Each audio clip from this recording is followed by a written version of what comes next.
Hello friends, welcome back to session of business studies. We had already started chapter 2 forms of business organization, and we were discussing partnership as a form of discussion, as a form of organization.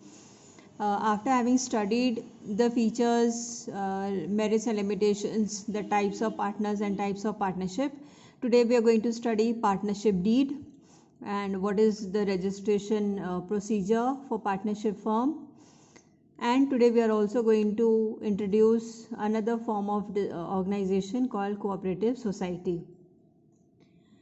Coming to partnership deed, we are going to understand that any partnership firm which begins, they need to first discuss the rules and regulations, the norms, as how the partners will decide their duties, their responsibilities, how much they will bring the capital, what would be the way of distributing of profit or losses, or what could be the terms of their admission, their retirement, how can a firm be dissolved. So there are many aspects that you come across when you are running a partnership firm.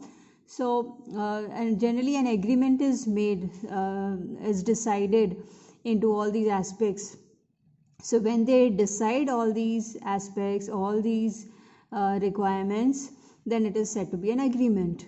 Now this agreement can be in an oral form. They can just orally decide, and they can start their firm, and they can start the operation of the business, or it can be also in a written form. Now what do you think? So an oral form of agreement is ideal or written form of agreement is ideal? Yes, obviously written form, because once it is in a written form, you can always go back to what was decided, and in case of any dispute, you can always sort out the matter. But if you don't have it in a written form and it's only orally decided, then after a period of time, say from some months or some years, there could be disputes, and then it would be very difficult to recall as to what was decided earlier. So generally a written form of agreement is ideal, is advisable, though it can be in oral form also, it can be written form also. So such written form of agreement is called as partnership deed.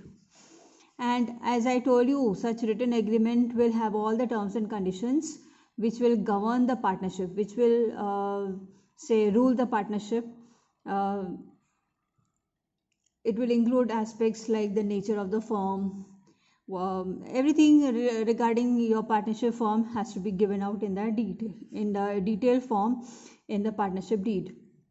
As to what is your name, the nature of business is very logical.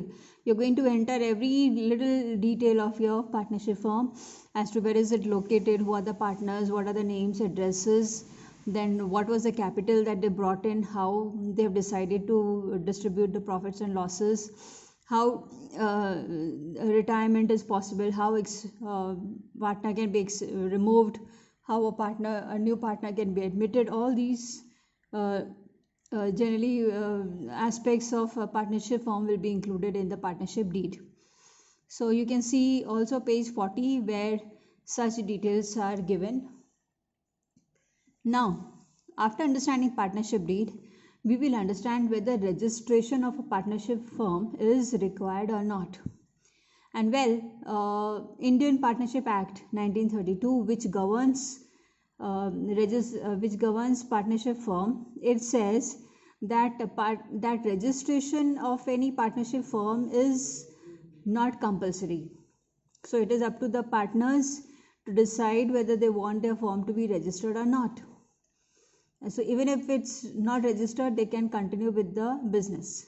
But again, the question is that what do you think? So is registration helpful or not in future? Just like we said, written agreement, that is a partnership deed, will help you to avoid disputes in future. The same way, registration also is very helpful, as it's a legal process which imbibes the partners with all the rules and regulations, and in case of any dispute, they can always go back to their partnership deed, and they can also fight against any person and where they have to take a legal action.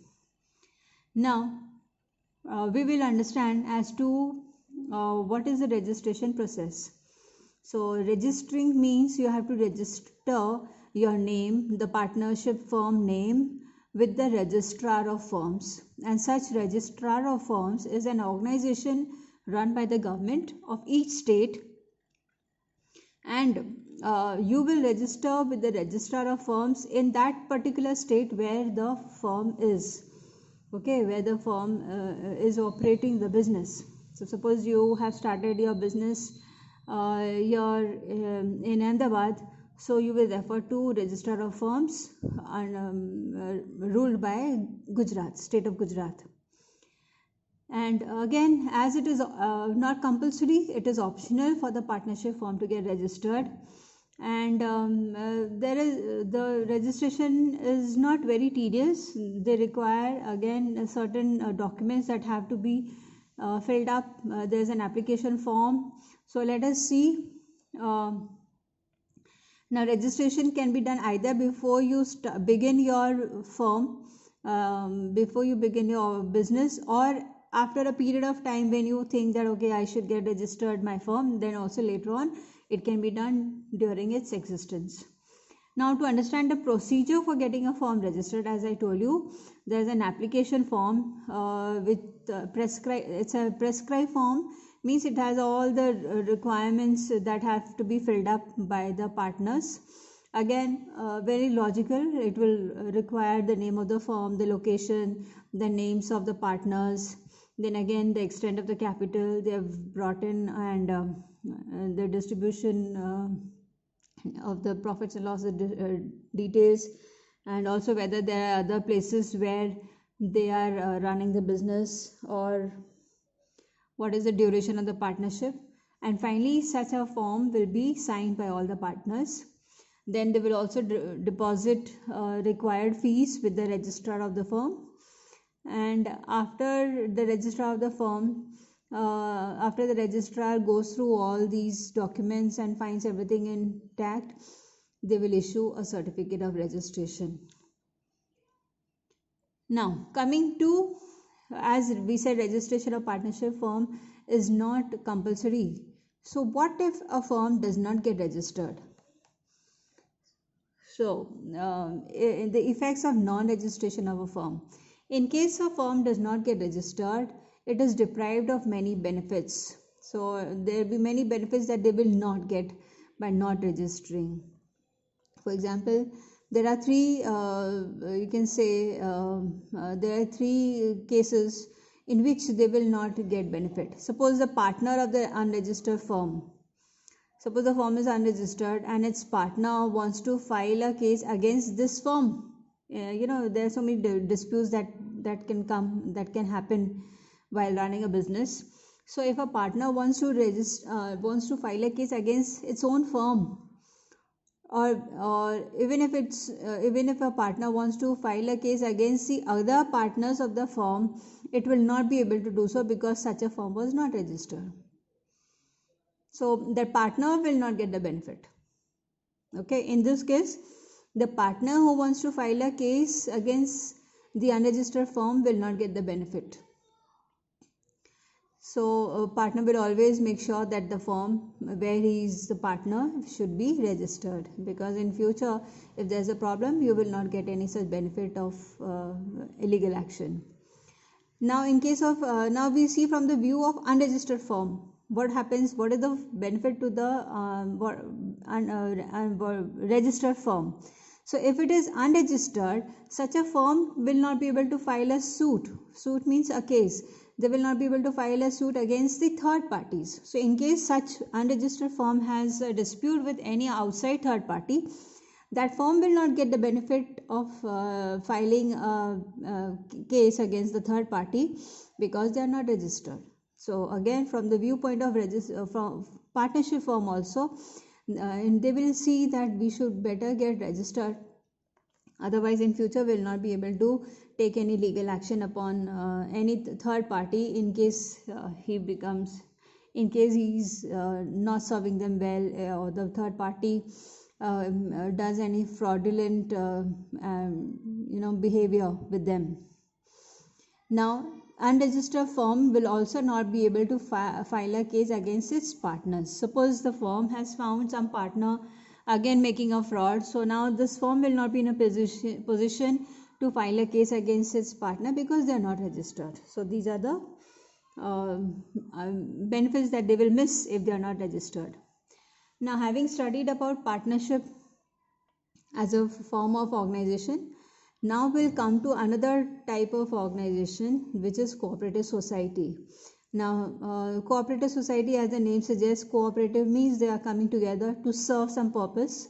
So, cooperative society is again where some people will come together to run business. Now, here, unlike sole proprietorship or partnership, where the main aim is to earn profit, here in cooperative society there is no such prime aim to earn profit, but the prime aim is to help such members and make them and serve them so that they are not exploited by the other people who are taking unduly high prices or who are charging high prices of any products. For example, if there are consumers who are from economically not so good, such families will always see that they will not be able to pay high prices for products given. So generally the prices of any product becomes high because a lot of middlemen are involved, and the cost of such middlemen, their percentages, their profits makes final price of the product very high. So one way to reduce the cost is removing the middlemen, and thereby you reduce the cost of middlemen. So that is what we see in the departmental stores now, like V-Mart and D-Mart, where, or on online business also we see, where directly the goods are served from the manufacturer to the consumer. So a lot of middlemen are avoided, and that's why online we have the prices are very lower than what you buy from the retail shops. So cooperative society is generally run by some people of such a group who want to serve the people so that they do not fall in the hands of middlemen, and the prices are not very high, and so cooperative means living together. Cooperative society is a voluntary association of persons who join together with the motive of welfare of the members to help them, and they work to protect the economic interest in the face of possible exploitation at the hands of middlemen who are obsessed with the desire to earn greater profits. So the idea is directly to bring the products from the wholesalers or manufacturers and serve to the consumers. So the cooperative society and the formation of cooperative society is governed by Cooperative Societies Act 1912. So it has to be compulsorily registered according to this act. So any cooperative society that is formed has to be compulsorily be formed and registered under the act, unlike partnership, which was not compulsorily to be registered. And the Cooperative Societies Act 1912 will govern all the rules and regulations, and once the cooperative society is formed, they have to adhere, they have to follow all the rules and regulations, and it says that it can start with at least 10 adult members. So minimum there should be 10 adult members to begin the society, and the members as such will bring in the capital. They will the money will be contributed by the members, which will be considered as a capital, and they will be issued shares as such.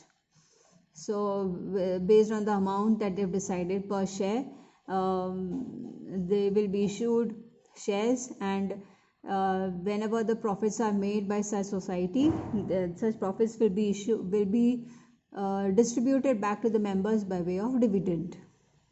And being registered, the society acquires a distinct legal identity after its registration. So now let's understand the features of cooperative society. As we said, it's a voluntary association of people. So anybody can become a member. There's no compulsion. Anyone can become a member or leave also whenever he wants.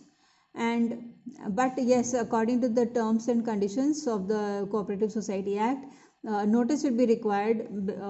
A reasonable notice period will be given before quitting as a member, and any member, irrespective of what religion, caste or gender he is, can be the member. And because cooperative society is registered, so it has a legal status, and because being a legal status, it can also enter any contract, and it can also buy the property in its name. And there is a stability also in such cooperative society, because any member who leaves, it does not affect the stability of the society as such. Like in Partnership Act, we've seen if any partner wants to leave, then the partnership firm will be dissolved, and again they'll have to make a new contract with the remaining partners.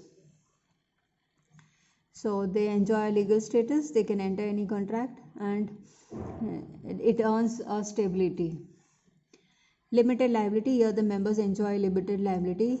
Remember that limited liability means in case of any debts which have to be paid when the society becomes bankrupt, then the members will lose only to the extent that they have contributed, and their personal properties will not be affected. So they enjoy this limited liability. Control, every member will be able to have a right to vote, so they can take part in affairs of the society and taking important decisions which will be accepted by rule of vote.